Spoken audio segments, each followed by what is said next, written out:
Hello everyone, সকলে কেমন আছো? চলে এসেছি আবারও একটা বিয়ে বাড়ির মিনি ব্লগ নিয়ে তোমাদের সামনে। এই শীতের মরশুমের প্রথম বিয়ে বাড়ি এটা। তো এখন দেখো আমরা ভেন্যুতে পৌঁছে গেছি।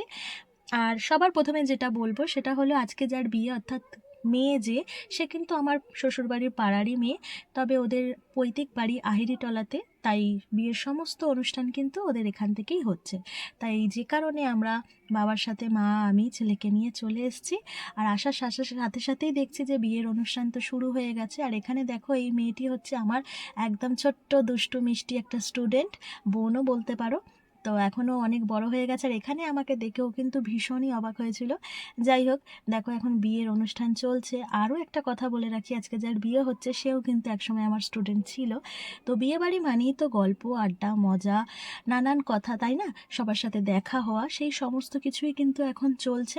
দারুণ ভালো লাগছে ওদের বিয়েতে আসতে পেরে। আর এখানে দেখো কাকিমা আর মা দুজনে গল্প করছে। কাকিমা মানে যার বিয়ে হচ্ছে, উনি হচ্ছেন তার মা। তো সেই মিষ্টি মুহূর্তটা একটু আমি ক্যামেরাবন্দি করেছিলাম। যাই হোক, রাত অনেক বাড়ছে, ছেলেকে আগেই খাইয়ে দিয়েছিলাম। আর এখন বসে পড়েছি মা আর আমি দুজনে খাবার টেবিলে। তো বিয়ে বাড়ির খাবার নিয়ে কোনো কথা হবে না, সমস্ত আইটেম একদম দারুণ স্বাদের। প্রতিটা খাবার ছিল খুবই টেস্টি। দারুণ হয়েছিল বিয়েবাড়ির আজকের খাওয়া দাওয়াটা, সেটা নিয়ে একদমই কোনো চাপ নেই।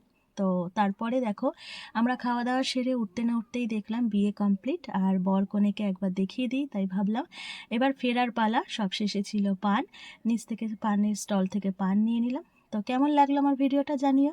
টাটা।